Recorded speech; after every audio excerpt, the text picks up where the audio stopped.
शिवाजी महाराजांची कीर्ती बेफाम होती. महाराजांची कीर्ती बेफाम, भल्या भल्याना फुटला घाम. याला कोण घालिले असेल दरबारी कुस्ती बेगम. बडी बेगम म्हणजे आदिलशाची आई बर का. नजरेत तिच्या अंगार दरबार झाला बगार. कोणी घेईना पुढाकार साऱ्यांनीच मानली हार.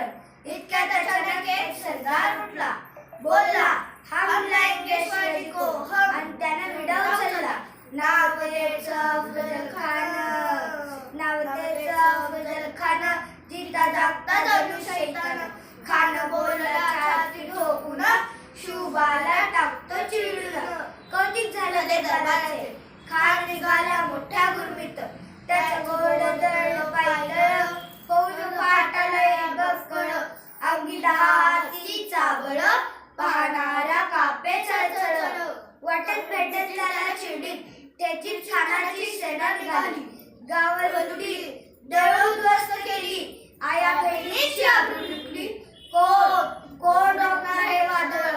आता शुभाचं काय खरं नाही. इकडे निजाम, तिकडे मोगल, पलीकडे इंग्रज. जो तो हेच बोलू लागला. राजाची सेना मुठभर. खानाला कसा थोपणार. काय लढावा चिलते तो पंत सरदार. अशा वाघिणीचा तो छावा. अशा वाघिणीचा तो छावा. गनिमान कसा ठेचावा. डोक्यात गनिमी कावा. बेटीचा धाडला सांगावा. प्रतापगडावर आमने सामने भेटीचा सांगावा. खानाला हसत कबूल केला. दिवस ठरल्याप्रमाणे प्रतापगडच्या पायथ्याशी खान.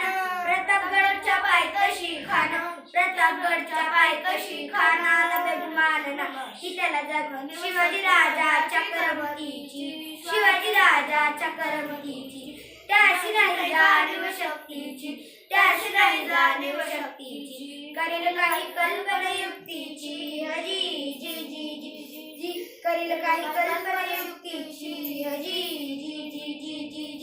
खानाच्या भेटीसाठी खानाच्याने एक शानदार शामियाना उभारला. भेटीसाठी छान उभारला.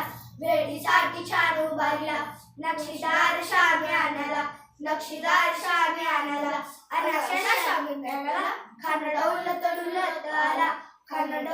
डुलत आला. सय्या बंड त्यांच्या संगतीला. शुभाच्या संगती म्हाळा. खानाला पाहून खान म्हणतो कसा, आओ शिवाजी आओ, हमारे गले लग जाओ. आओ. खान हाक मारतो हसरी. रोखून नजर गेली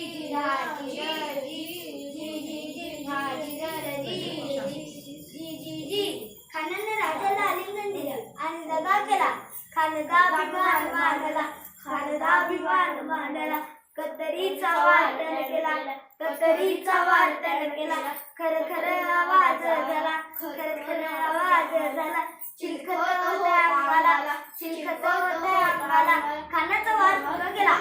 खान घाबरला. तितक्यात महाराजांनी पोटामधली बिचवा धकालीला. तडा काढलं पोटाला. तडा गेला खानाचा. तो तडा बाहेर आला. बाहेर आला.